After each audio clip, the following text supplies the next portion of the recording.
Mic check 1 2. How's everybody doing out there? Hello, developers, aspiring freelancers, people in the business, senior developers and mid-level, all the way to everyone else who maybe stumbled upon this video and has no interest in web development freelancing. Hello to everyone, TGIF, my name's RTC.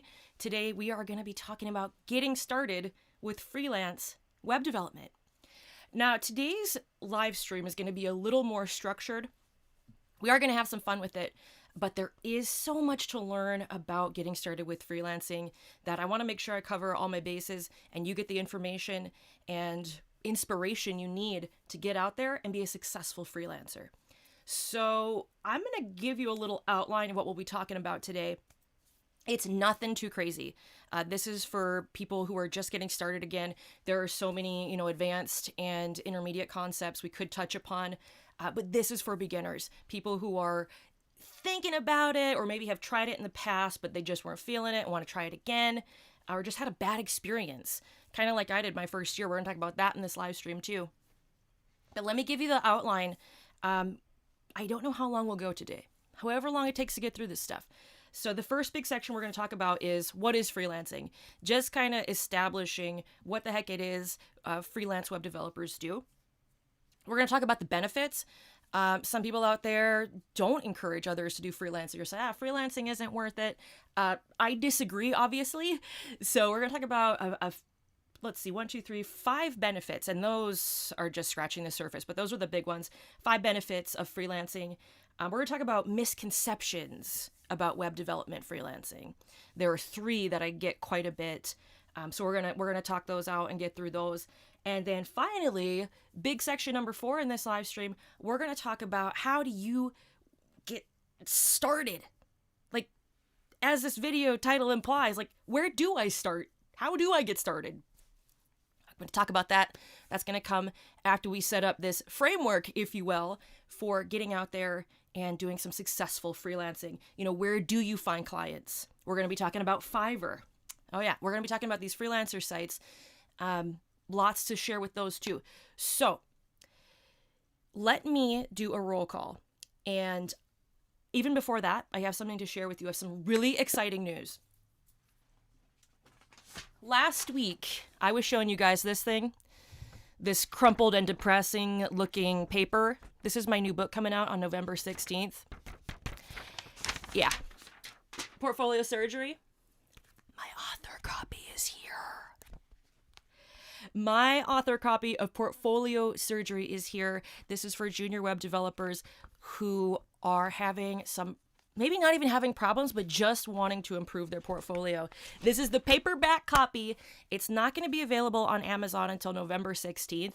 Unfortunately, Amazon doesn't allow pre-orders on paperbacks. However, if you like Kindle, Portfolio Surgery for Junior Web Developers is on Kindle pre-order right now. We have just an amazing amount of pre-orders and people who are hyped up for this. This is my best book yet. This is my 5th book, and we're going to make your portfolio pop. We're going to make it into something that employers love seeing, so much so that they want to call you back. They want to interview you. This is based on my years of work working with juniors and their application materials, and it's just a natural evolution of the work I've been doing with that group of people. So it's all practical, all very real world, and proven. Check it out, Portfolio Surgery. Which brings us to our amazing mods. Paradoodly Do, I know, is here. Paradoodly, you want to pop that pre-order link in the comment section. Thank you. And also Sarah the Dev. Developers, I have to give a shout out to the one and only Sarah the Dev. She's our moderator here today. She's also an awesome moderator in our RTC community on Discord. She tried her first kombucha today. Yes! I'll drink to that, Sarah. I got a little ginger kombucha here. Let me pop this open. Don't let Chiquito find out. He's going to be having to supply kombuchas to this entire community. Cheers to Sarah. Here's to everyone's health. There we go. Yes. Woo! Some people are like, RTC, you are so nasty. Kombuchas are so nasty. No, this is my life elixir. I'm double fisting the drinks today because I'm going to be parched talking about all this stuff. So let's do a roll call. Let's see who all is here. We had an amazing amount of people show up for this live stream just in a few minutes. So I'm on my laptop. Let me check in here with the comments. Amazing Raven, what's up? Amazing Raven says, does the preview come with a bottle of kombucha? I can work on that. I'll get working on that.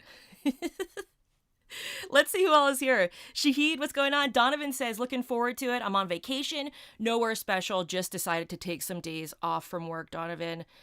I hear you. I'm happy you're getting away from the grind and just getting out of here, wherever here may be. Like, I think I'm due for getting out of here as well. Little vacay. Hope you enjoy it.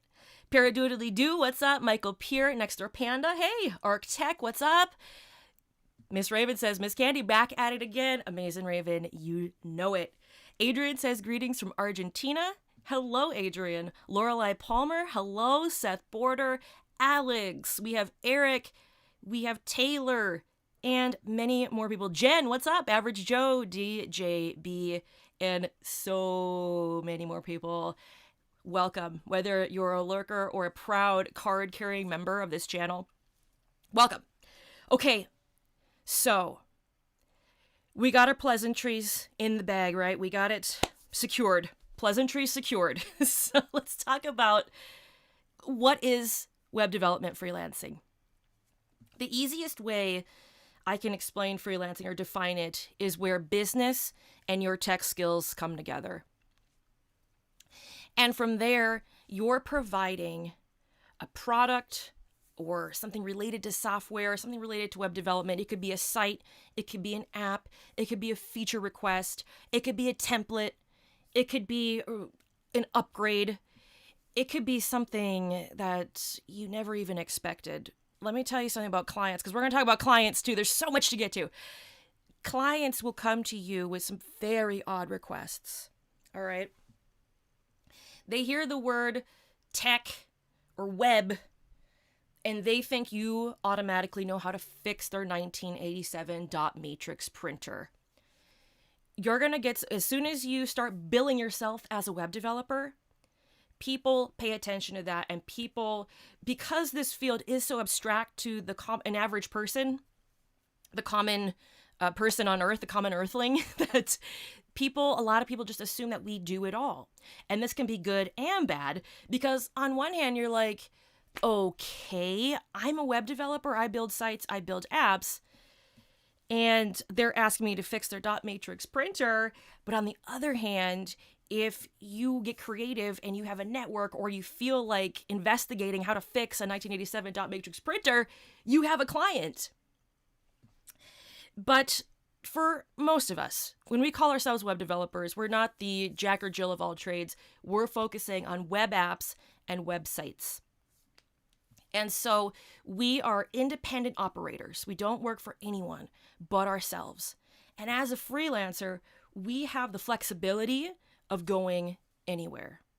Because of the internet, we have billions of people in our network. Now, we don't know these people personally, but there are countless people around the world who need web services, who need websites, web apps. Now, the big explosion has been web apps. You know, what's your killer app? What does it do? A lot of people just need a static site, or, you know, we used to call these things websites. A lot of people just need a dang website. So with your web development skills, you are going out and building, repairing, maintaining, updating, upgrading code somewhere. Now, whether you use a graphical user interface, whether you go through the command line to do it, your tools are every person's tool set is going to be different. And that depends on a lot of things. It depends on your skill level. It depends on what you decided to study. It depends on what you're interested in. It depends on your local area. If you're working with clients in your local area, some areas are more skewed towards certain technology packs than others. Some cities, especially out west, Ruby on Rails. In the Midwest here, it's all about the .NET because a lot of these tech companies started popping up in the 90s when .NET was the thing. They established themselves, and now they do .NET. So that there are a lot of things that influence your tech set. So my first year of freelancing sucked, all right? In fact, one of my most popular videos on here is called The Truth About Freelance Web Development. And the thumbnail is me giving the camera the finger and saying, it sucks. I started freelancing in 2016 as a web developer. My first year absolutely sucked. Paradoodly-doo, pop that video. Most people here probably, maybe some people here, I shouldn't assume. Most people here perhaps have heard of it, or perhaps have come across it or seen it. Or many, or at least some people here have seen it.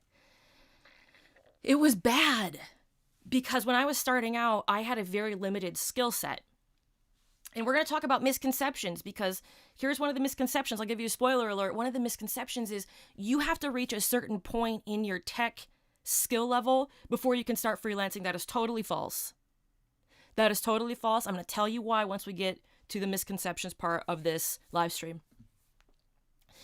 But that first year, I was still kind of finding my way. I didn't have any experience prior to freelancing, really. I just did, like most people do. They have a little GitHub account, have their cute couple of projects, the Colt Steel project and whatever else. And once I started working with people and there was oxygen in the process where people wanted to talk to me about a website, I was like, what? Some people are coming to me. I'm getting phone calls. I'm getting emails. I'm getting called at weird hours of the day and night. And they want to talk to me. It was very validating. But because I was new, I put up with a lot of BS. And I'm not going to get into all of it, but I had some really rotten clients that they're kind of like a predator animal. They smell the fear. They smell the newness. They smell the newness, and they say, how can we take advantage of this situation? The certain client smelled it on me, and they completely went pedal to the metal and totally took advantage of me. But they're not 100% to blame because I could have said no, but because I was new, I was more desperate. I was scared to say no. And fast forward to 2020, I say no to most people. Now I have that benefit because over the years, I hadn't given up working on code, working on projects, maintaining projects, adding features. I spent time in enterprise, so I understand more business problems. So I'm much more well-rounded and I'm more equipped to deal with this larger set of problems. And truth be told, I've encountered the worst of humanity that first year because I was entertaining it. Now I don't even entertain such nonsense. I just, someone tries to get something free out of me or manipulate. Now, there's a difference between practicing business, and manipulating someone. And so that was another learning thing too. And when you're first starting out, that's something to be cognizant of. I'm not the only one who had those issues.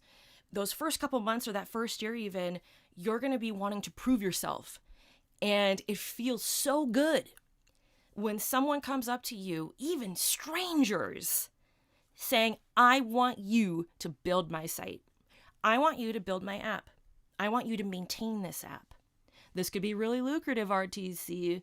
We want to hold on to you for at least 6 months. We need some upgrades. We need you to take care of this. We need a webmaster too. What?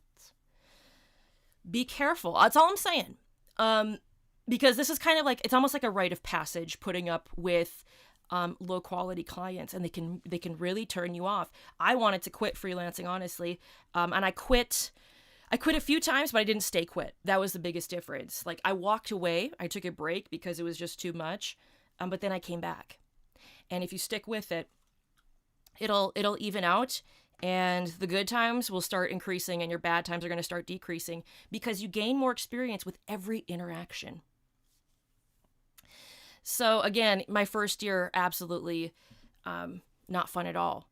And the reason I'm sharing that story is because I know a lot of people out there have tried getting started with freelancing, but they encounter really crappy clients. They're low value, they're low quality, and it's just not worth the stress. But once you get your few, I mean, you learn really quick because it's just that fast paced. And the more you interact with people, the better you're going to get. And that really is one of the big points here too in this first section, talking about what is web development freelancing. Your people skills are going to improve like exponentially.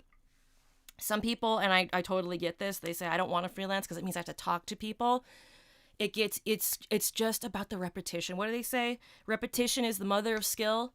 Just keep repeating it over and over and over, and eventually you don't even have to think about it. I'm not and I've shared this before in this channel too, I'm not an extrovert. Might not seem like it, but because I have so much experience with it, it's totally non-cerebral. And it becomes less emotional and more business once you keep doing it over and over. It becomes less personal too, and that's a good thing.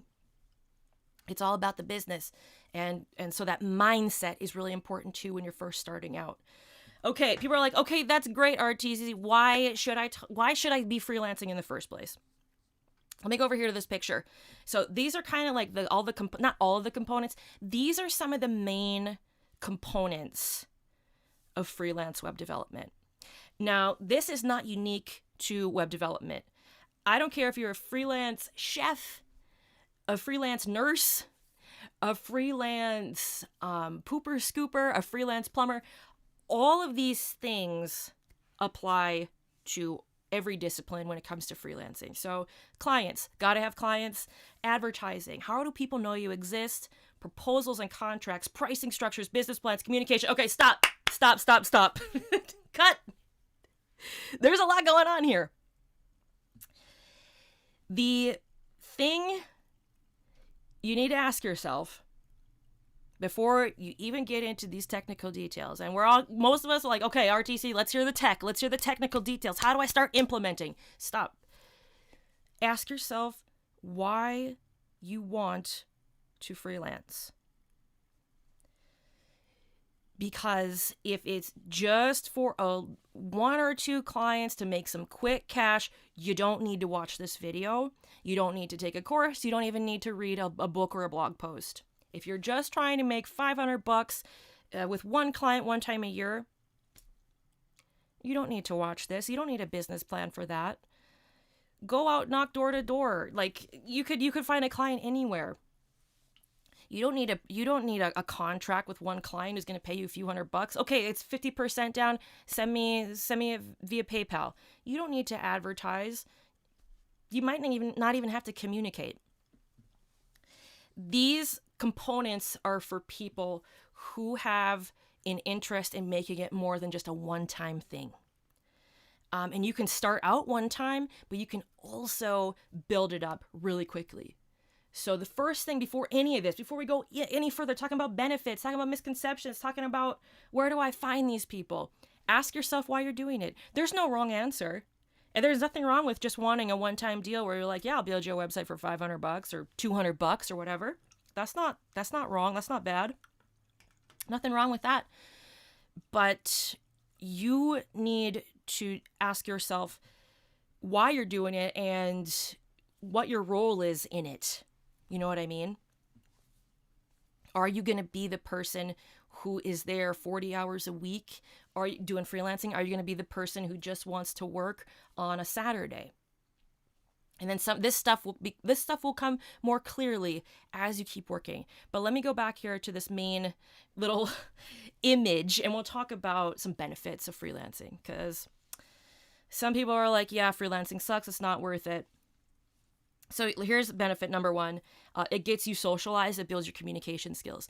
Even if you say this freelancing thing isn't for me, it builds your communication skills. And if you go to a 9-to-5 job, you're going to have a lot easier time working with people, even in your personal life, friends and family, communicating with them.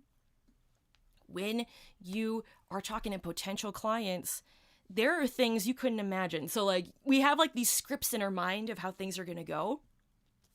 And then a client will totally just like flip that upside down because people are unpredictable. A lot of what we do is predictable, but at the end of the day, there is no certainty, 100% certainty of what someone's going to do or say. And you can get as elaborate as you want in your mind, but when a client comes to you and says something you weren't expecting, it's like, okay, I need to figure out how to manage this. And so your communication, your management, and just being able to interact with people, that socialization is a big benefit. You can't just read a book and be a good communicator. That's all about practice. Number 2 benefit is going to build your portfolio. So again, even if you decide not to do freelancing, and in the long run, so you bang out a few projects for some clients, you get to put those. Think about it though. Ask your client and make sure it's okay before you put it in your portfolio. You can put these projects in your portfolio, and that is attractive to employers because it shows them that you know how to solve a problem. 100 times out of 100, an employer wants to see a real-world project compared to a to-do app, compared to Yelp Camp, compared to SmartBrain, compared to any of these course projects. Why? Because you're solving problems. And as we talk about so much on this channel, that's what we do. We actually solve problems. The tech stack is a means to an end. So it builds your portfolio. And let me bring your attention here. This is actually a fact. This is a fact. Let's go, where is it? Social proof. So Vlaslo, he's a member of our Discord. Listen to this. Well, months of searching have finally come to an end. This is a junior developer, okay? This guy has never had a software development job up to this point. Well, months of searching have finally come to an end. I just received my first job offer as a full stack web dev job, paying $80,000. You know what they liked about my portfolio? All my freelance work. Developers. I'm going to read that again. This is critical. You know what they liked about my portfolio? All my freelance work, which I contribute all my success with that because of your freelance course. Yes, by the way, I have a course called Freelance Newbie on my website, RealToughCandy.io. I also have the book, best-selling. This book with the course has started hundreds of web development careers. I wanted to save the plug till later, but Vlaslo reminded me that I do have this. If you guys really want to get started with freelancing, today we're just scratching the surface. And almost everything we talk about today is mentioned in some way, shape, or form in this book. This is a paperback and Kindle on Amazon. You're not feeling it, you think it's a scam, read the reviews. We have both of my mods have read this book, and many more have taken the course.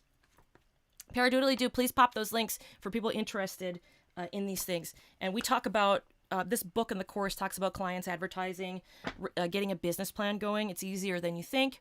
Pricing structures, communication, etc. But going back to the point, if you decide freelancing isn't for you, you at least have those projects, okay? So that is huge. You might even use freelancing as a means to an end, as a means to putting real projects in your portfolio. I just thought of that. Maybe you have no interest in freelancing, but you want a competitive edge.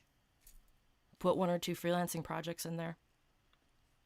The other benefit, number 3, it gives you a chance to practice your development skills.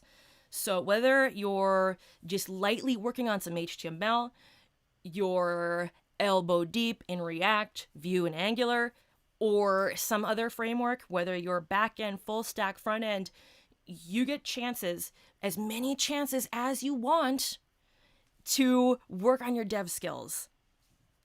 And I say as many chances as you want because there are so many clients out there. And again, we're going to be talking about clients later on in this live stream. I have Fiverr pulled up because we gotta talk about Fiverr, developers. We need to have a heart-to-heart about Fiverr. You get to practice your dev skills in a real environment. It is so much more valuable than coding along with any course. I don't care whose course it is. We have some amazing instructors here in this discipline, in this career field, in software education, just 5 stars. We are so lucky. We have some amazing documentation. We're blessed with the MDN, with all those docs. Oh my gosh. when you go to other languages and you see their documentation and you compare it to the Mozilla Web Docs, you're going to say, wow, we are spoiled. But it gives you a chance to practice your dev skills when you opt into freelancing. Okay, so number 4 benefit, it's going to get you paid. Now, your first couple of projects may be for a 6-pack of root beer or whatever your drink of choice. That's okay because it is practice. You got to start somewhere. There's no shame in doing volunteer work or free work to just for your first couple, just to kind of get in the groove, because they are your guinea pigs. And they're kind of doing you a favor and you're doing them a favor. So it is, if you do charge for your first couple of projects, that's okay. But if you don't, that's okay too. But eventually it is going to get you paid.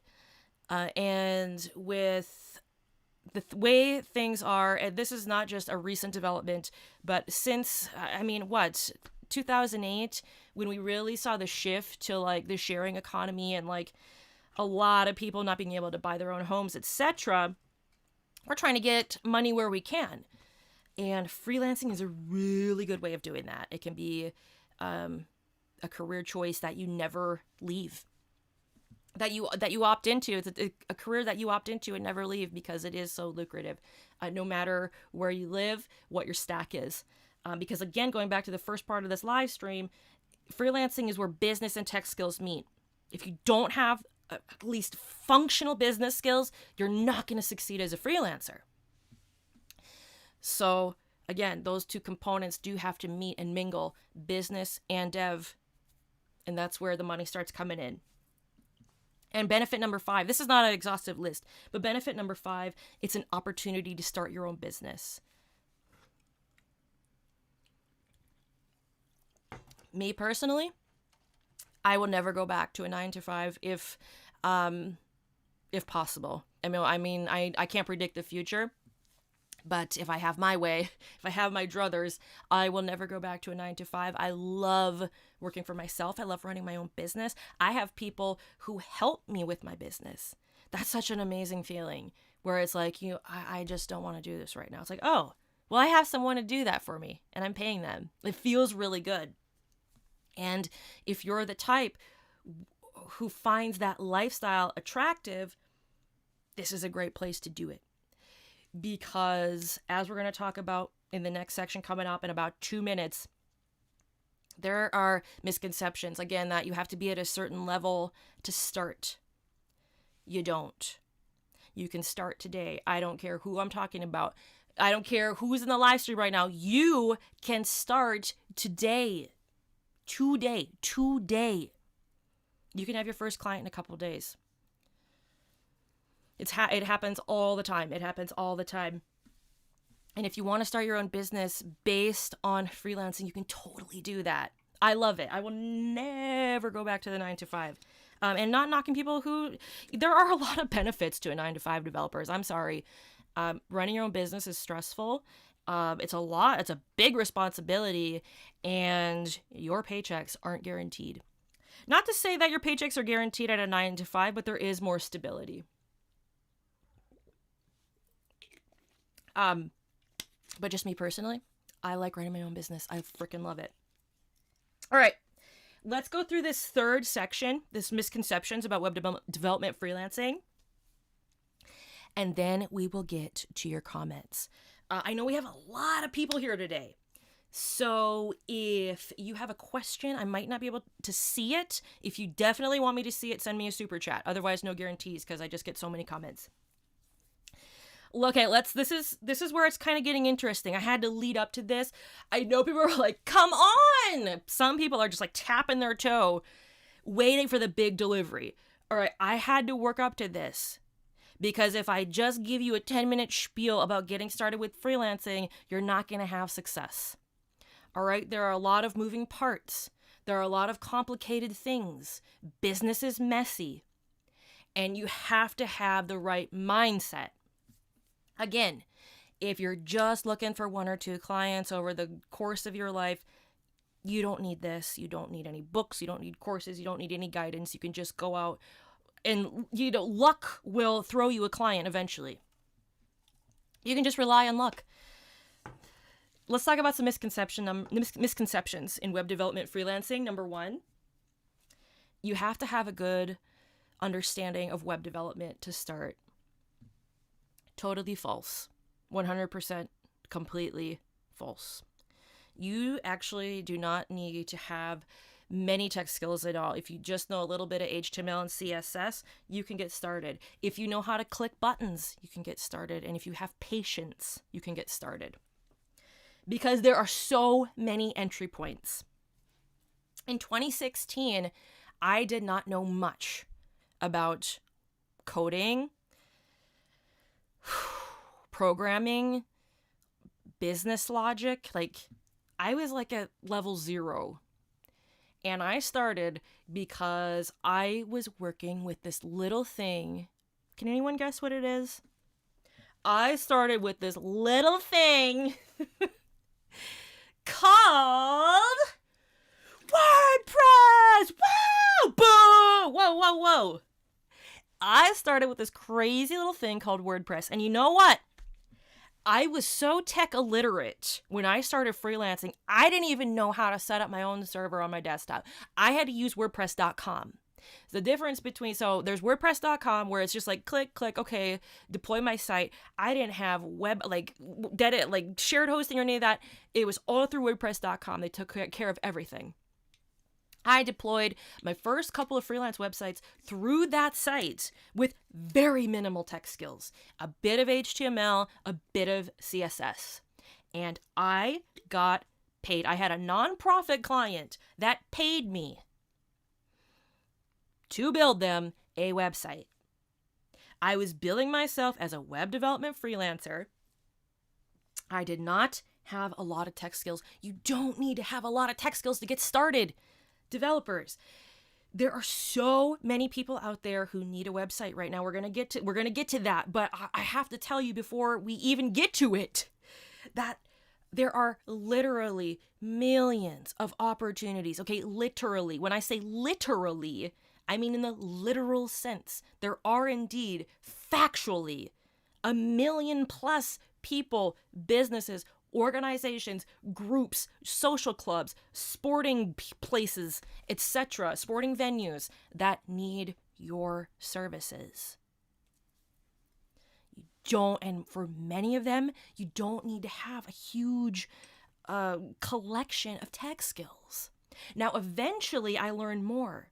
And as I kept freelancing, I learned how to use what MAMP, SHAMP, WAMP, whatever implementation you want to talk about.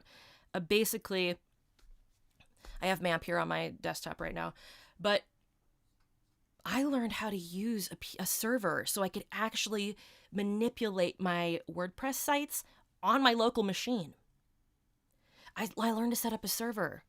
And actually, this is a fun fact. You don't need MAMP, WAMP, or SHAMP on a Mac. It's built in to serve PHP pages. It's complicated, so I won't show you. But just if anyone is interested in tinkering with it, you don't need MAMP on a Mac or any of those. MAMP, WAMP, SHAMP, and there's probably even more. Anyways, that was a total nerdy aside. So I was graduating from WordPress.com to WordPress.org. And .org is where the open source version is that you can work with, download, put on your machine, and totally mess with and totally customize. And so I was working my way up. And so I started seeing more PHP snippets. I actually had the audacity to go in to the area where, I forget what it's called, but it's the GUI on the admin side of WordPress where you can actually go tinker with your themes pages. Just like footer php.php and there's header.php. These different PHP files. There's HTML files too, and CSS files. But that was the point where I was feeling comfortable enough. I was feeling audacious enough to get into the code and actually start taking it apart and customizing it and putting in Google Analytics. Like nowadays, Google Analytics is just like, okay, yeah, go to my header.php for a WordPress site, paste in the Google Analytics. Back then, it was a big frickin' deal because it was a direct interaction with the code. And that was something up to that point I didn't have any real world experience with. Again, my first couple clients, I wasn't even really coding all that much. I would do like CSS overrides. I would do, HTML here and there to try and feel valid, but I was getting paid before I had even any tech skill set to brag about. Now, over the years, I refined my skill set and expanded it. And, to be totally transparent, the less you know, the less opportunities you're going to have compared to someone who does have a bigger skill set, but you can still do it. I was living in the Midwestern the Midwest has a lot of opportunities, but not nearly as many as big cities, as, your Austins, your San Franciscos, your Bay Areas, I was still able to find plenty of people. Now, again, going back to that first year, not everyone was a great client, but I did find people, in addition to bad clients, who were good clients, who did pay me on time, who weren't pushy, who weren't trying to get free stuff. So do not think that it's too early to start freelancing, because it's not. It's not. Misconception number 2. I need to have an awesome Fiverr profile, or I need to be on Fiverr. I need to grind harder on Fiverr so people will notice me. Okay, we need to talk about Fiverr for a second. Are there people on Fiverr making money with web development? Yes. Is it really, really, really, really, really hard to do it? Yes. Because this is ground zero for people who are looking for cutthroat deals. And if you're in the mood to get disrespected to the nth degree, struggle just to get someone to say yes for $5. Now, developers, this website is called Fiverr. The concept is someone pays you $5 for something. Now, you can have higher tiers. Lots of people have these higher tiers, $100, $50, $25. But it is so saturated right now. It is so saturated on Fiverr. I think I was researching this earlier today, and I think they said something like, is it 2 million or 3 million service providers on Fiverr? Or is it 5 million? It's in the millions regardless. Okay? And tech is one of the big categories here. You're literally competing against tens of thousands of other developers, maybe even 100,000 or more. And when you're first starting out, it's very difficult to squeeze in the system of Fiverr. Can it be done? Yes. But answer me this. How are you going to get people to trust you when you don't have a portfolio? How are you going to get strangers to say yes to you when you have zero feedback on here? And how are you going to come out ahead in any way, shape, or form when your client doesn't want you to showcase their work on your portfolio, doesn't want to pay you, and ask for other things, and the company that allows you on this platform isn't on your side when things go wrong? This is an appealing site for a lot of people for a lot of reasons, because it's really easy to get started.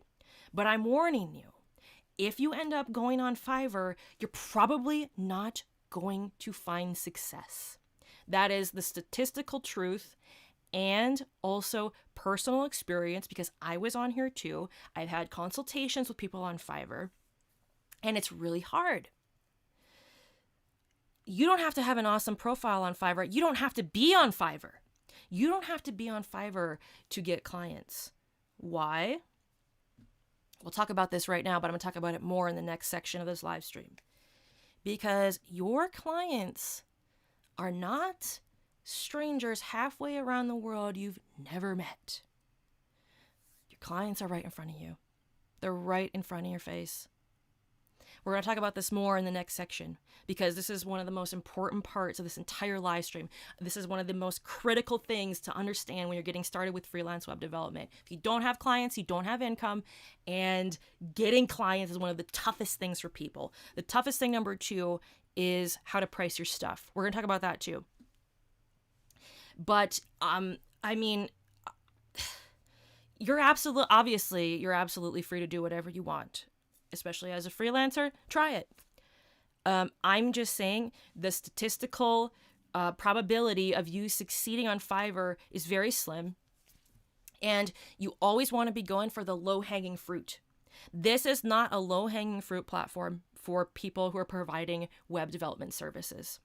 Plus, you're competing against a lot of people who will there's always someone here to undercut you, okay? And once you start getting established, if you've been in the business for 2 and 3 years, are you really going to take a job that ends up being $6 an hour? You're worth more than that. Even in places that have really low cost of living, if you're doing it for more than 3 or 4 years, you can get paid a lot more than that. So don't think you need to start here. Here's what I want to say. Don't think that this site or similar sites need to be a part of your equation. They don't. We're going to talk about a lot more about that in the final section coming up here in a few minutes. All right. Misconception number 3. Nobody needs a website. They have a Facebook page. That's good enough. No, that's definitely one I hear a lot, and it's a misconception.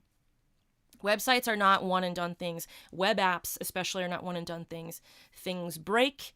Clients want more features. They want maintenance. They want to revamp. They want to retheme. They want to rewrite. They want insert whatever extra here. We're changing. The web is changing. These things aren't static. Even static sites aren't static. They're always changing. They're always needing something else, and things are always being upgraded, etc. The thing is, you don't have to start from scratch though as a web developer, as a freelancer. There are so many people out there who already have websites, but I have seen literally hundreds, if not 1,000 or more sites where it's like, holy smokes, this site is stuck in the 1990s. And the reason for those sites being stuck in the past, various. People don't understand the value of a website, which is going to be, where your business skills come in, trying to explain that to them and convince them of the value of a site, a modern site. People don't know who to call. They had one of their family members do it back in the day, and now that family member is somewhere gallivanting in Bali. They can't get a hold of them to update the site. There are multiple reasons why a site is broken or looks just stuck in the past. Lots of places, lots of apps and sites need these upgrades. So just because someone has a website or a web app doesn't mean they're done. You can still approach them. You can still let them know what you do. I'm a web development freelancer. I noticed that your site, it has some really great elements, but I noticed that this section or this is a little... you have to be really diplomatic about how you say these things because this is their business, and so it's personal. And that's where that business communication comes into. But same with Facebook. I don't use Facebook. Millions of people have opted out of Facebook. I haven't used my account in a decade. I don't use the platform. And when a business or a person has a Facebook page, or we'll take the example of a restaurant. I see a lot of restaurants, they just have Facebook pages. It's not good enough. And that is a client objection you're going to hear too, is well, I have a Facebook page. Well, your job as a freelancer, again, fusing that tech skill package with business, you have to share with them why Facebook is not optimal. Reason number 1, people like me don't use it. When I see there's crap popping up and sign in to see the menu, I'm no, I'll just go somewhere else. So they lost business, and there's more than just me who's thinking that same thing. There are a lot of people who don't use Facebook. And, once you get into stuff, once you start expanding your skill set, if you start doing SEO stuff, now that isn't necessarily freelance web development, but it can really tie in to our tech skills. It can be really lucrative. So don't think if someone has a Facebook page or a website that's oh, they're good to go. A lot of it too, if you just walk away from someone who says, yeah, we're not interested, keep their name, follow up with them in a month or two. A lot of it is finessing and kind of warming them up to the idea that they need the upgrade. And again, you're a problem solver. So you have to share with your client, your potential client, how you're going to solve their problem. They might not even know they have a problem. So it's your job to state the problem, not only state it, but explain it and share with them how you're going to solve it. So I have a little collection here. Oops, one just popped up. See this? So USB key. I have this. This is just a general, I don't really like this one, but I got in a pack. This is a little key USB stick. And then I have business cards. So what I used to do, I would put my portfolio on this card, on this chip, or on this stick. And I'd have a little ring, and I'd attach the ring to my business card. And at restaurants, or when I was interacting with people, when I was out and about, we would start talking about somehow weave into the fact that their website maybe needed a little help. I want to give this to you, I'd say, or leave it on the table. And some people, I got a really funny comment about this, and it's really valid. They're like, what if people think you're trying to like steal their information with the USB stick? I'm like, well, that's fair. But I do have the business card too, if that's not their thing. Because some people are like, yeah, it's going to be like a keylogger or something once they put it in their computer. But little gimmicks like these really make a difference. Showing your potential client that you care and that you've invested. Okay, these were not free. Everyone likes doodads, gizmos, and gadgets. These things, they're like $1 or $2. I bought them in bulk on eBay a couple years ago. But, you don't have to have the USB trick to get someone's attention. It's just showing them in an obvious and immediate way that you're invested in them before they're even your client. And that might be getting a little too far ahead of what we're talking about today, but I know people have questions about getting clients and kind of finessing them. One thing that works really well is not only leaving an impression, but a tangible impression. In Freelance Newbie, in this book, I give the example of if you're in the boat industry, those little floaty things, the little flotation keychains. So like if you're on your yacht or on your boat and your keys fall out, they'll float on top of the water. What if you got like 50 of those and printed out your name and your freelance web developer website on the floaty and gave it to people who are in the boating industry, like marinas, people who are, I don't know, like boat clubs, resellers. That's a big industry. And it doesn't have to be just like yachts. It could be houseboats and power boats and people who are like these pro fisherman channels or whatever. I always see them like when I'm staying at a hotel, like, oh, it's the fisherman channel. And they're just like on a boat with sunglasses on, like doing their thing. These things make a difference and they make an impression. So I'm going to go to the next big section. This is the last section of this live stream. Then we're going to go to the comments and check out some of your guys' questions. I know I haven't even checked the comments yet. I know it's probably popping because we had like 40 people waiting for this live stream. It was wild. But I hope so far you're getting some ideas.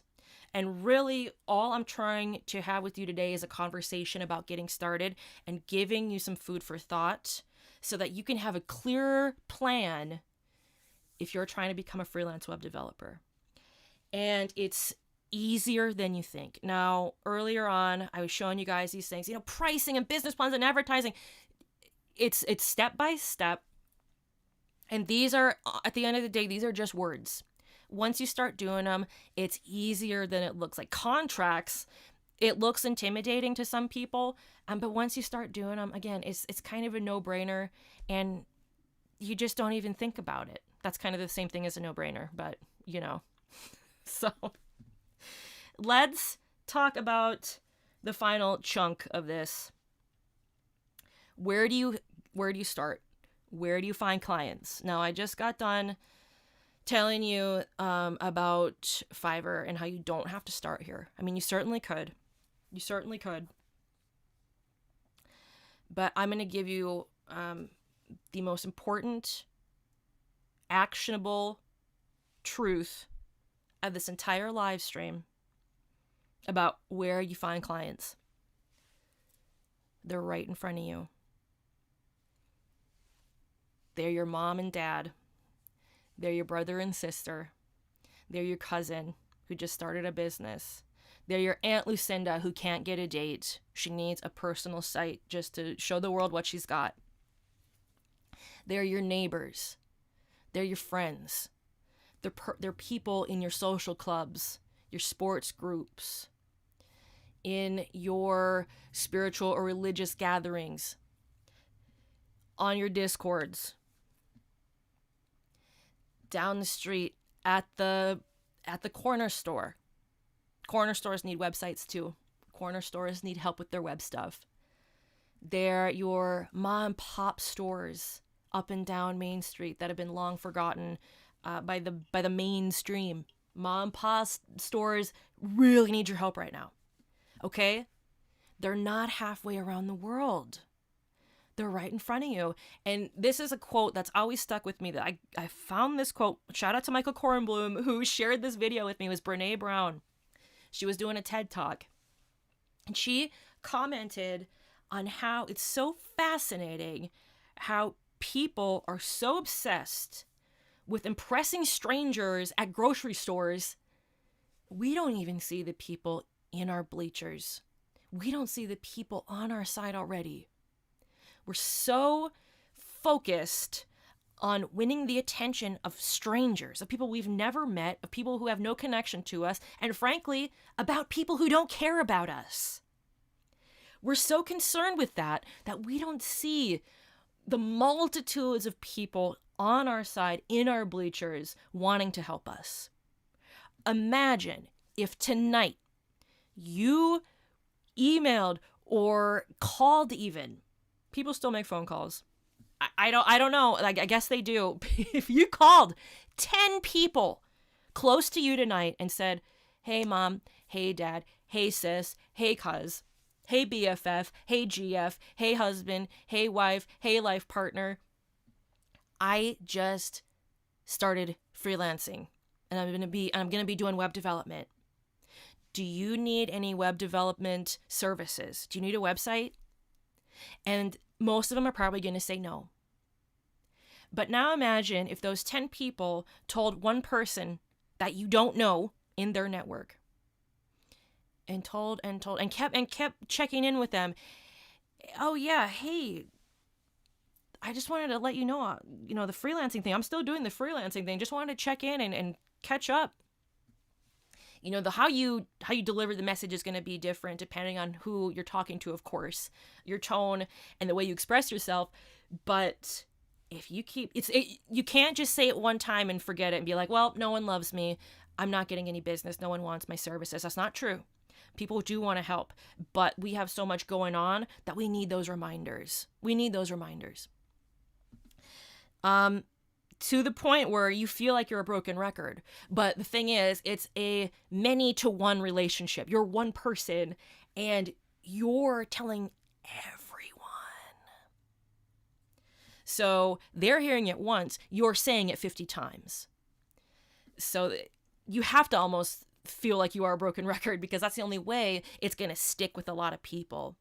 But once you start spreading the word, it just kind of goes like this. I had people I never knew calling me because I told my dad I was freelancing. I got a paying client because I told my dad I was freelancing. He knows a ton of people. He knows thousands of people I've never even met. He's very social and he has some good connections. He's a business. He owns his own business and he has some really good connections. I don't know those people. But he spread the word and I got the call. There are people right now in your network who need your web development services. I don't care if it's something simple or something way beyond your pay grade. There are people out there. And the sooner you realize that truth about it, that you don't have to go halfway around the world. You don't have to. There are other options. There are easier options, and you should always be going for the low-hanging fruit. What's right in front of you? There is a store in your area. Rural, suburban, urban, there is a store in your area within a couple mile radius that needs your help right now. Through the Rona, through everything else going on in the world, the world keeps turning. Zombie apocalypse or not, zombies need websites. There could be zombies on the streets and they would need a web app. This industry is future proof. For the short term anyway. There are just so many opportunities, and there are more than you maybe think, and it all starts right in front of you. Your network, your people, your acquaintances, your restaurants. I'm a foodie, and so that was a big thing that I was really keen on, was leaving cards. And sometimes in the entries, I don't know about your area, but in my area, a lot of these restaurants have announcement boards, especially like the Greasy Spoons. You just go in, boop, or if you want even more impact, go to the person at the front, go to the hostess, or say, hey, is there a manager on duty? And just give your 30-second elevator pitch. Try to make it less. Less is more, but just quickly explain what you do. Here's my card. You want to be making as many impressions as possible. And again, it's going to seem like you're a broken record, but the more you do it, the more chances it has to stick.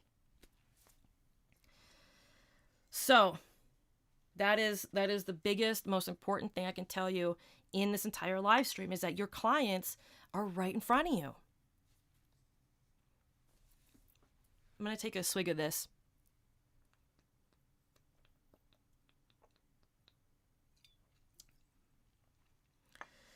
So in this course, in Freelance Newbie, there's a section on local SEO. And again, this course is on RealToughCandy.io. Paradoodly, could you share the link to that course, Freelance Newbie? So the example I gave is web developer Orlando. Let's assume you're a web developer in Orlando, Florida. The search web developer Orlando is estimated to be searched 70 times per month. And I think it's safe to assume that most people who are typing in that query are looking for web developers in Orlando. 70 people every month are looking for a web developer in Orlando. By the way, this is a extension called Keywords Everywhere. It does cost money, but it's totally worth it. If you're trying to see your competition and, see what people are looking for in the local area. But again, there are people, so many people you don't even know, who are looking for someone just like you to build their site, to maintain their app, to extend their app, to add a functionality or feature. It's endless. So although being proactive is very important, doing the door-to-door thing, the modified door-to-door sales, people who are looking for you need to find you. So if they're being proactive about it, you need to be the first person, or one of the first that they find. And so we talked about, I don't get into it too much because it is more of an intermediate thing. Getting those consistent clients. If you have 20 clients a month that you're dealing with, you're doing it full time. That's more of an intermediate thing. That's not if you're doing 20 clients your first month, I want to talk to you. Because I need a consult with you. But it is something we just talk about very briefly about SEO, because once you start getting your freelance web developer site up, because that's something you need too, you need some place where clients can go and check out what you've done. And one of the benefits of working with friends and family very early on is that they are your guinea pigs, and you can put their projects in that portfolio, so that when it's the reverse, when it's people looking for you in Orlando, they'll be able to see those projects and say, all right, tell me more. What can they do for me? And so having that portfolio on your site is really important. Getting those projects to the public is important too. Also in the course, I have some templates and scripts and stuff. We do some client calls. some mock client calls to kind of, because customer service is a big one too. When you're freelancing, we do all that stuff. Drafting a project proposal, customer service, introduction to customer service, and we do a upset client voicemail challenge. Yeah, I mean, it's not all roses. As I mentioned earlier, my first year, earlier in the live stream, my first year was pretty stressful and not very fun. But I stuck with it. And now I share it with people and I teach people how to do it because I know what it did for me. It gave me economic freedom. It gave me another chance. Learning web development gave me another chance, and I thought I was out of chances. And so now that I have this platform of YouTube and the other things that I'm doing, freelancing is something I'm really passionate about. But you don't need to have passion to help people. But it is, just a side note, it's something I really enjoy sharing because I know how powerful it is. And there is so much. Here's what's going on, though. There are so much out there. There are so many clients out there that I don't mind sharing the tips, the tricks, the techniques, because I can never get to all the clients. The world needs more the world needs more web developers, period. The world needs more problem solvers, actually. I can't get to them all. So I want to share with you how to start doing it. And also just helping people just guiding them to something that is financially fruitful, that can be consistent and also sustainable and maintainable. Freelancing is definitely something lucrative that you can make it your life's work. You can do it one time and say it's not for you, but you're still going to get some really good experience out of it. And hopefully, ideally, some money sooner than later. So I know we're going to have some questions. I haven't even checked the comments. Let me check the comments right now. I'm on my laptop, so you get to check the comments with me. Paradoodly-doo with the super chat. Thanks, Para. Appreciate it. I really appreciate that $10 super chat. Lots of comments right now. We have 190 viewers. That is awesome. Developers, if you're watching this, do me a favor. Hit that like button. Tell YouTube about freelance web development. Get this video to other people. But I mean, before we get to the comments, let me just kind of give my final thoughts on this last component about getting started. You can get started today. All right? You can get started today. The biggest thing is going to be, there's like a three-way tie with biggest thing, because a lot of people are real introverts. And that's where the benefit of having family and friends comes in, because talking with them is so easy. It's not like a sales pitch. And it's natural. It's like, okay, do you need a website? Like, it's just friends and family, so there's no pressure. But the big challenge for most people is making that shift. The big challenge is making the shift from a Fiverr mentality. Again, I want to stress this. If you want to do Fiverr, do Fiverr. But the biggest stretch and the biggest pain point is going to be going from a Fiverr mentality to a friends and family mentality and local mentality.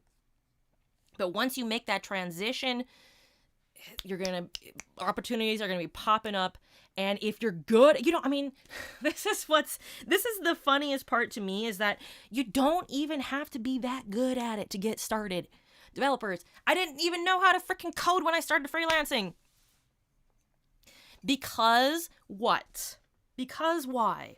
Why was I still getting paid when I only knew a few things about CSS and HTML? Why? Why was I getting paid hundreds of dollars with my first couple projects? My third or fourth project, my first couple were free. Why? They're not paying me to code. They're paying me to solve their problem. And I solved it with my limited technical skill set. So problem solving is something we talk about quite often here. And this is just another example of how a problem-solving mentality is going to get you paid, it's going to establish your career, and it's going to just, an avalanche of opportunities is going to come your way, and it starts with that mindset shift from halfway around the world, stranger in the grocery store, to people right in front of you. from, oh my God, I need to know React hooks. I've never even looked at what hook? To, okay, this tech, it's just a means to an end. And going from tech to problem solving. Why do we use tech? Because it solves problems. It's a means to an end. And the more you can process that, the more opportunities are going to come your way. For sure. So, yeah, and then the pricing thing. So I have a video about pricing. And you can look it up. It's, I don't know. Google YouTube. Don't Google YouTube. How do you express that in like concise terms? Search, I guess you could just say search on YouTube, RealToughCandy, Fiverr, RealToughCandy pricing, because I have a video on Fiverr too. Pricing, freelancing, RealToughCandy. And essentially, I'm not going to hold back on how to price things, just for starters, for beginners, because there's a lot. I mean, this live stream could be like 10 hours, literally. But as far as pricing, one of the easiest things and best things you can do is, again, go to your local friendly Google provider and check out your competition. If you live in Orlando, Google Web Developer Orlando, because the top talent, at least with SEO, is going to be showing up first, and you're going to see, you get to see who people are calling. And all you developers, I stress this so much. You don't have to end world hunger. If you do, holy smokes, Nobel Peace Prize alert. You don't have to do those huge things, but you can. But at the end of the day, you just have to be marginally better than your competition. Marginally. Okay, that's one iota. It's teeny tiny smidge. It's what I talk about in portfolio surgery too, because that concept applies everywhere in the hiring process, whether you're a freelancer, 9 to 5, wherever. Marginally better, one small bit. So once you start researching your competition in your area and you're seeing their prices and you're looking at their portfolio, you can start thinking what you can do marginally better, just a little bit better. If you can do it a lot better, more opportunities. But the point being, you don't have to go above and beyond. You just have to be a little bit better. Whether that means upping your SEO game, whether that means having a better user interface, whether that means a faster load time, whether that means having a contact form. You can match and exceed your competition with some research and with some mindful studying of what they're doing wrong. Because we all have imperfections. And if you can study your enemy. I mean, maybe they're enemies, but really competition. Studying your competition like that and seeing, and going back to the pricing thing, what are people, that's another thing, developers. The pricing on these sites are so backwards, but really, if you're going for a local mindset, if you're focusing on a local service provider scenario, go Google Web Developer, your city here, and then you can see what other people are charging. So it's not only do you get to study your competition and outdo them, you also get to see what the going rates are in your area. And I can almost promise you they're going to be more than 10 cents an hour as exhibited on some of these sites. So research really is crucial. If you want to get started with freelance development, research. That could be the first thing you do tonight. Also, too, going back to what we were talking about earlier, asking yourself why you're doing it and what you want out of it. What do you want out of this excursion? Are you just trying to get a few $100? Well, you don't need my advice for that. But if you're trying to, make this a monthly thing, have a couple clients a month, make this a significant or pretty decent source of income, then yeah, you gotta research some of this stuff and see what people established are doing. So yeah, let's go back to the comments here. Pretty much, I think I covered pretty much everything I wanted to today. I hope you developers have been enjoying this live stream about getting started with web development in the freelance area. I'm RealToughCandy. If you're just joining me, I've been talking about getting started with freelance web development. And I really love it. And I love talking about it and sharing it with people. If you haven't, please hit the like button. Tell YouTube this live stream is awesome. And we're going to go to some of your comments now. If you have any questions about what we talked about today, what is freelancing, the benefits, the misconceptions, how do I find clients, how much do I charge, how do I get advertising, what's this business plan thing, how do I learn more about pricing structures? Again, I have a book, Freelance Newbie. It's workbook size. Back-to-back five-star reviews. Also, my course on RealToughCandy.io. I have other courses. I have other courses on .io too. But Freelance Newbie is what we're talking about today and getting started with freelancing. All this stuff we discuss in detail. Very action-oriented, actionable, practical stuff you can start using today. So we talked about where to find clients. We talked about misconceptions. We talked about Facebook getting started and why Facebook is just, you got to upgrade your clients from that. The benefits, lots of benefits. Let's go to the comments. Yazoo says, guys, plugins development, that's gold. Devin Gray says, if you can code a WordPress site, you're a developer. If you use Divi or Beaver Builder or whatever, then you're a designer and don't crowd into developer space. So there's plenty of room for designers. Michael Pierre, yeah, Aunt Lucinda. I talk about Aunt Lucinda quite a bit. She's always unlucky in love. And I think she just needs a website. I mean, if she really wanted to get herself out there and find someone, find that life partner, she needs to get herself a little website showing the world what she's got. Coder Sales says, RTC, what's the best diner you've been to in the Midwest, US? Also, can you please cover how important lead sourcing and qualification is? The best diner in the Midwest. I think were you the one who asked me about the best diner out east? Or is this a different person? Because that's really funny if it's two people asking me about diners. In the Midwest, I would say for classic all-American purposes, Mickey's Diner in St. Paul, Minnesota. It's a converted boxcar from like the 40s. I don't know if it's a boxcar, but it's definitely mid-century mod, and it's crazy. It's the food's pretty good. Breakfast all day and night. We don't really have we don't really have really good diners here in the Midwest. I'll bet Chicago has some pretty good ones, but I'm always trying to get their pizza. So I don't know. I'll be on the lookout though. I might have to refine my statement.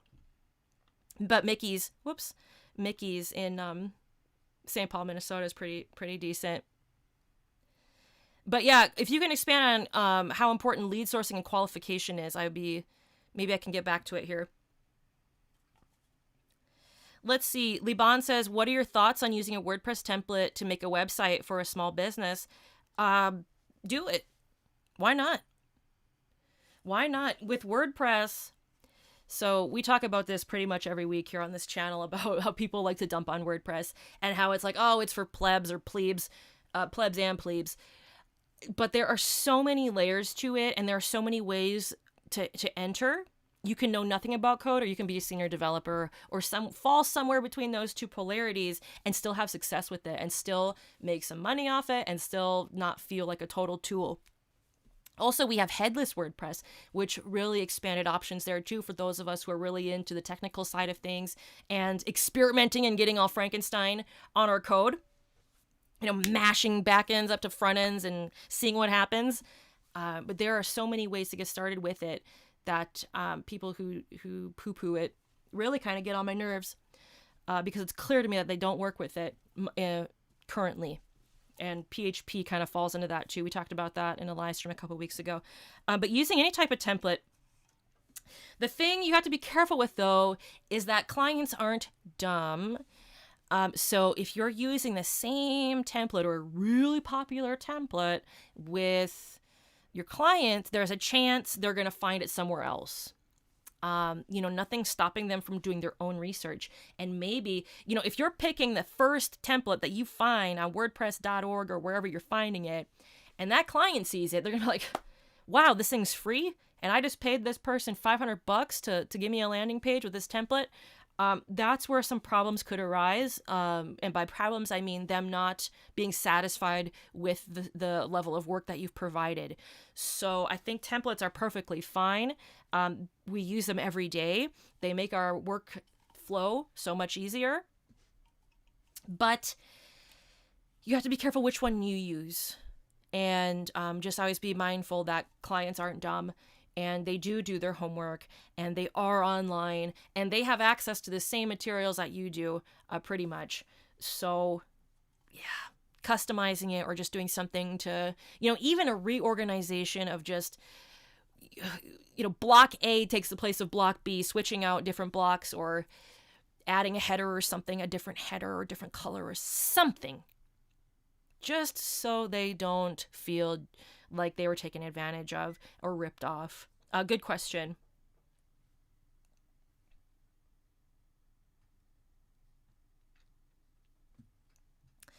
Twister says, "Hey RTC, do you think taking Udemy courses you've mentioned before would be enough tech skill comfortable freelancing?" Like I mentioned earlier, you don't have to take any type of course. You don't have to have any huge sort of tech skills.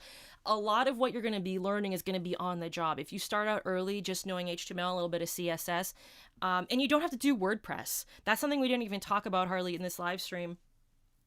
Is WordPress and that ecosystem, that's a really good solution for a lot of places and a lot of businesses. You don't have to do that. Some people just need little landing pages. And you could take any kind of course, any type of web dev course, any type of programming course, but you don't need to.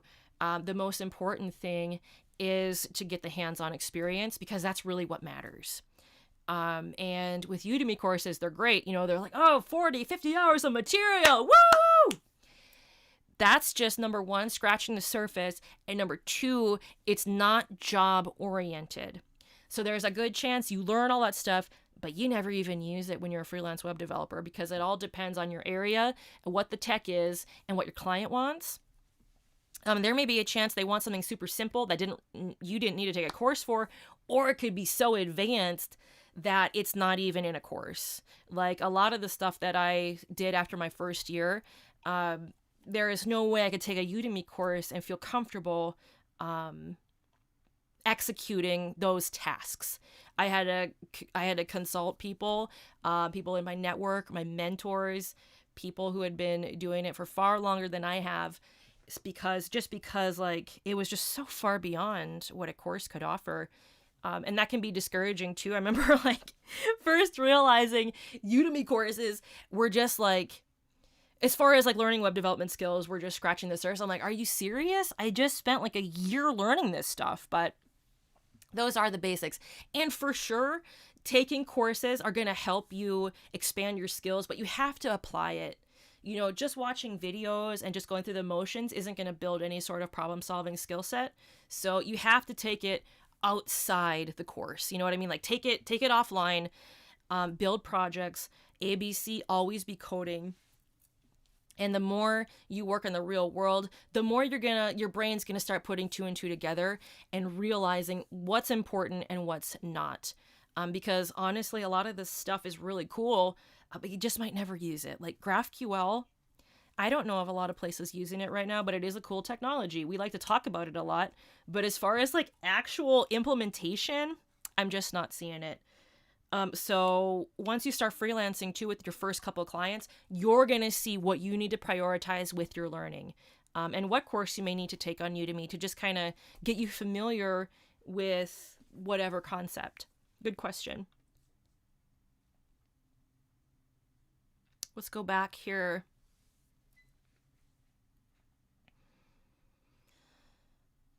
Andreas says, well, anyway, good night from Sweden. We'll check the video tomorrow. Good night, y'all. Thank you, Andreas, for tuning in. Lots of comments here, developers. Thank you so much.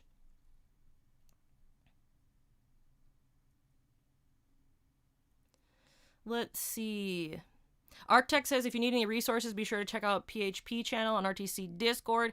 Yes, by popular demand, we did have that PHP thing. Eric says, I started learning PHP after last week's live stream. Looks like I'm gonna start my freelance business this week. Heck yes, Eric. That is so exciting. Good for you. And you see how quick, the evolution is.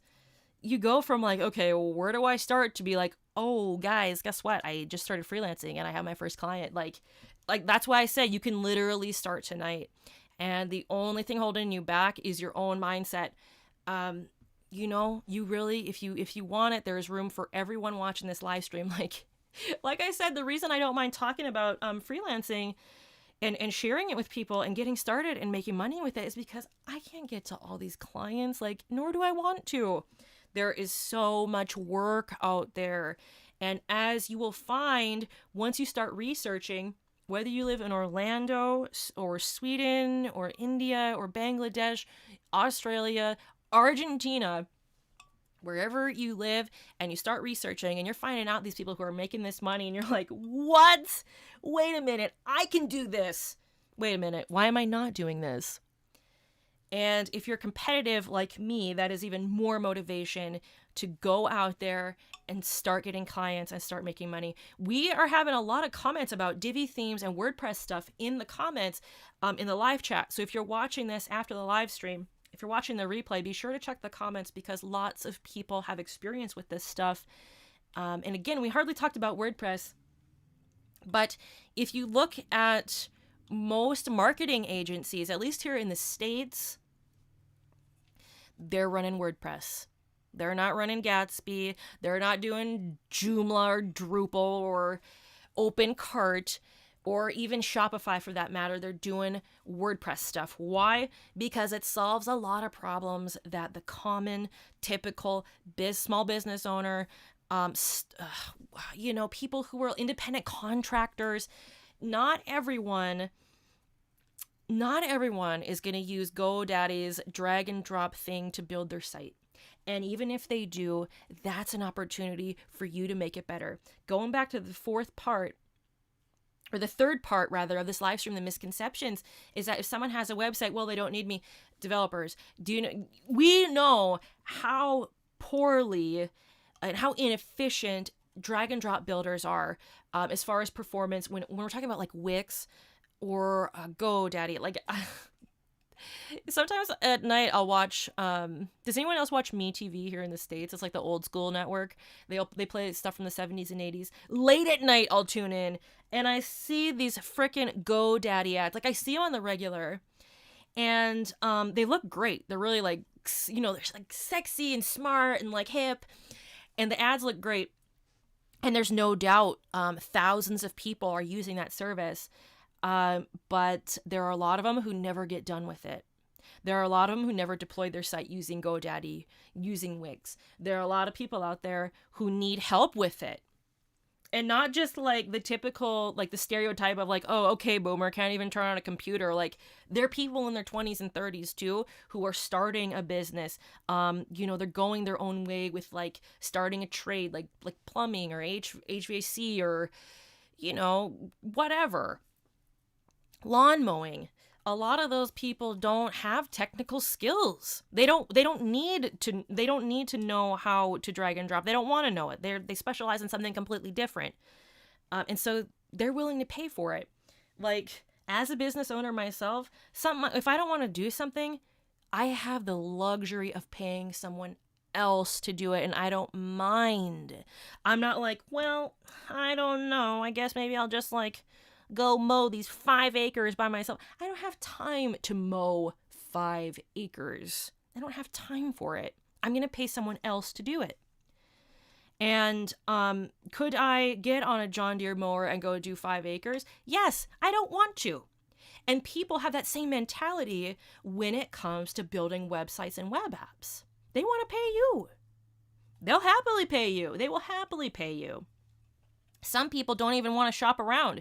If people are Googling web developer Orlando, they land on the first link they see, they're going to go with that person. Now, not majority of people, they're going to be shopping around, but there are there is a vein of people out there who they just don't want to shop around. You're the first person they came in contact with. Here's my money. When can you have it done by?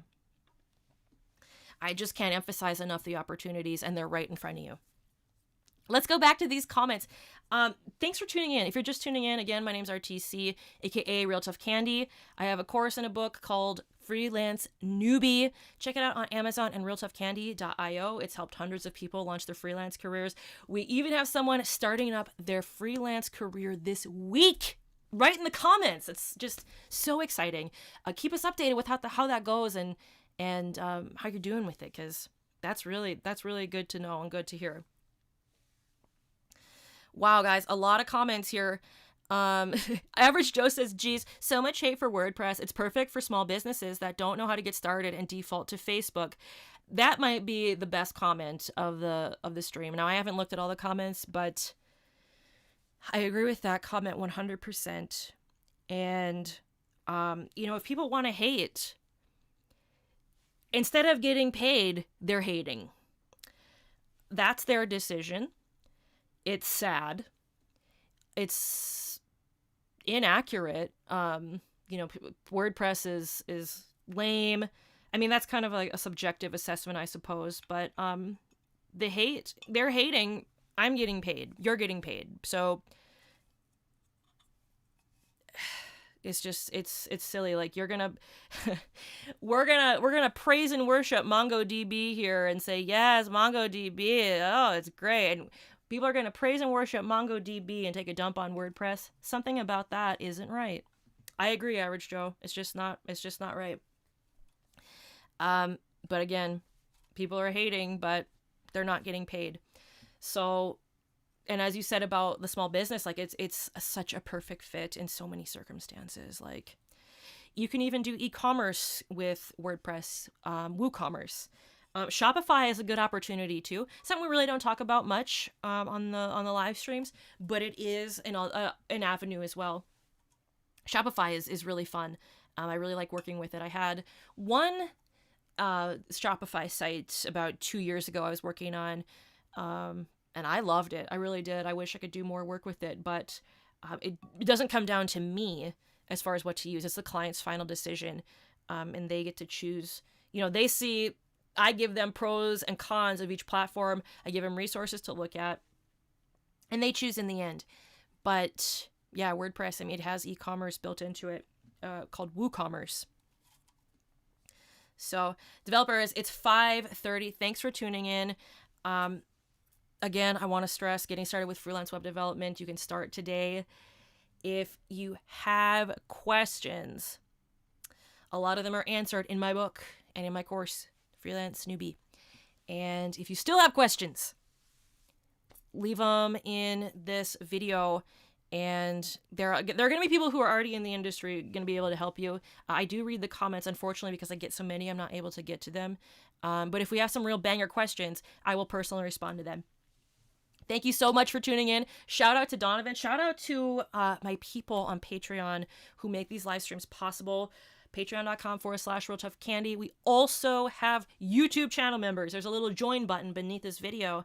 And people who have been commenting today, the ones with green on their names, a little piece of candy next to their names, they financially support this channel and make videos like these possible. So thank you all so very much. November 16th, Portfolio Surgery. I got my author's copy. My 5th book. We're gonna try and go for #1 new release. It'll be my 5th consecutive #1. Thank you so much for everyone with your pre-order. I hope this live stream was helpful. Hope you got some inspiration out of it. At the end of the day, I want to see more freelancers, and I have so much work that I would love to see some more competition. Honestly, it keeps me motivated. I'm very competitive, so the more people I see doing it, it's like, whoa, I gotta up my game here. Hope it was helpful. Hope you have a great weekend, developers, and I will see you in the next video.